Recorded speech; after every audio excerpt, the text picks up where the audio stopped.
These are the various Dremel tools. With the Dremel, you can use any Dremel. It has 3 stainless steel bits, and along with coarse and fine sandpaper and barrels, which is all you need really to make the Dio crankcase fit. I mean, the big crank fit in the Dio crankcase. This is my old gray, one of my first paint jobs, and you can actually see me in the picture. This was a few years ago, but this shows the 2 tools for the crankshaft. This I got on eBay for $5. This is the little tiny puller that pulls the flywheel off your one side of your engine, and it really comes in handy. Really, it's pretty inexpensive too, I'd say. This here is a steering wheel puller, which I adapted a couple of 8mm bolts in order to pull the flywheel off before, and the flywheel goes on this side right here, before I got the flywheel puller off of eBay.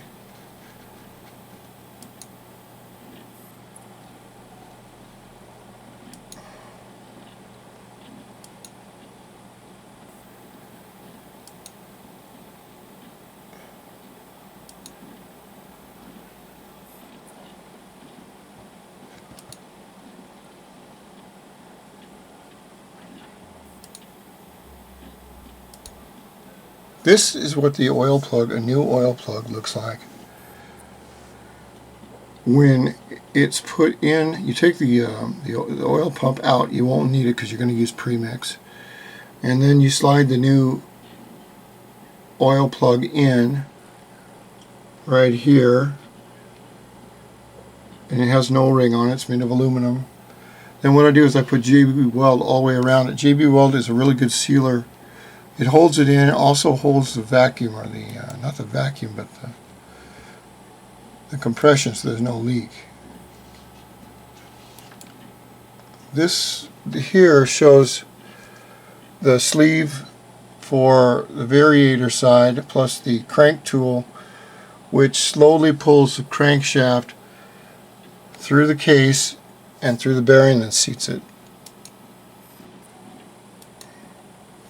And those are stock Honda tools on that.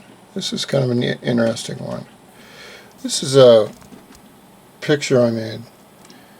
This, if you see the purple outlines here, and if you look around the outside of the case, you'll see where, well, actually it's on the inner bottom of the case, but you can see where the 2 purple lines go all the way around the circumference. And what that is how much meat has been taken off, and how close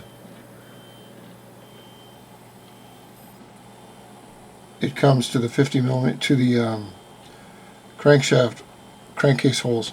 This here in pink is the cutout for one side of the boost port, because the boost port on the bigger cylinders is a lot bigger than your stock one, so you need to cut that out.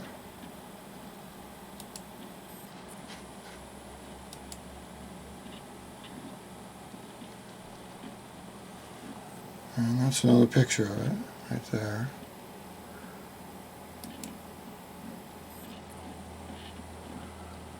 And there's another picture of it. This here, I wish I would have got that just a little bit better. But this is a stock crankcase galley, and you can see the Sharpie on top. This blue Sharpie, and remember, this inside well right here has not been touched. So if you look at the blue line, that's how much meat has got to be taken off the aluminum, the stock aluminum right here. You see the blue line? In order for the stroker crank to fit. So there's really not that much to take off, but you just have to be very careful with it. Because like an old friend of mine told me, aluminum don't grow back.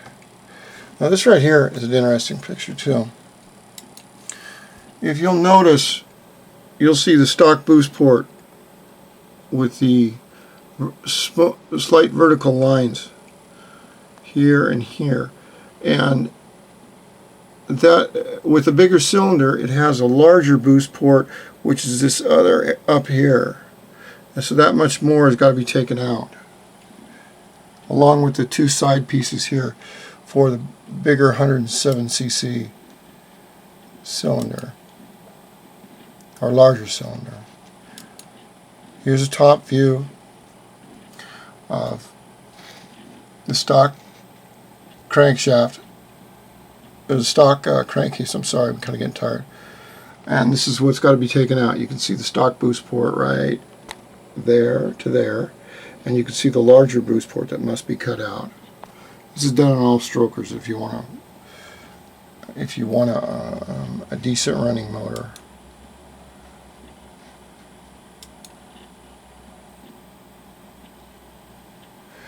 This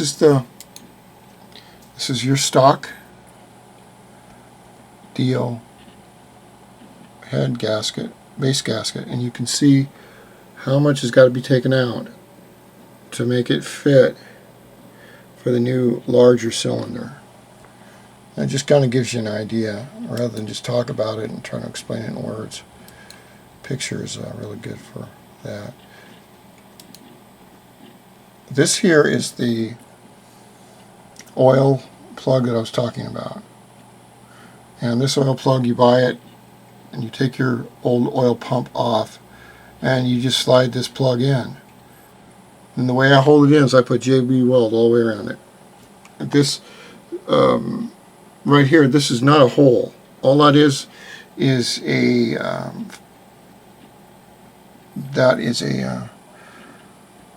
it's a bolt hole right there. It doesn't go all the way through. It just goes in enough to where you can get a bolt on it and pull the plug in and out.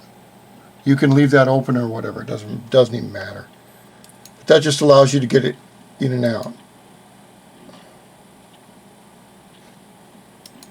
Here's some of the work, close-up work that I did on the intake ports right here. I made them just a little bit bigger, maybe 10% bigger. And this is some of the roughing out that I did for the bike.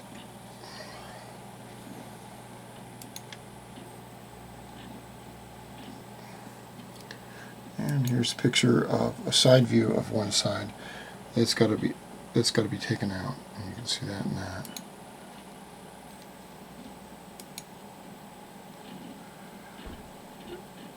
And this is the stock, or the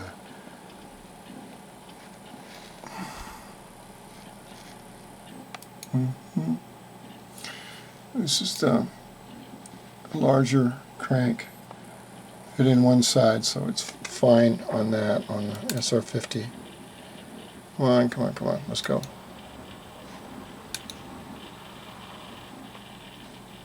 And my computer's screwing up, so let's, oh no, I guess it isn't. Here are the three tools that I was talking about. This one goes on this side right here of the crank. This other tool right here goes on this side of the crank. And the sleeve goes either way to pull the thing through.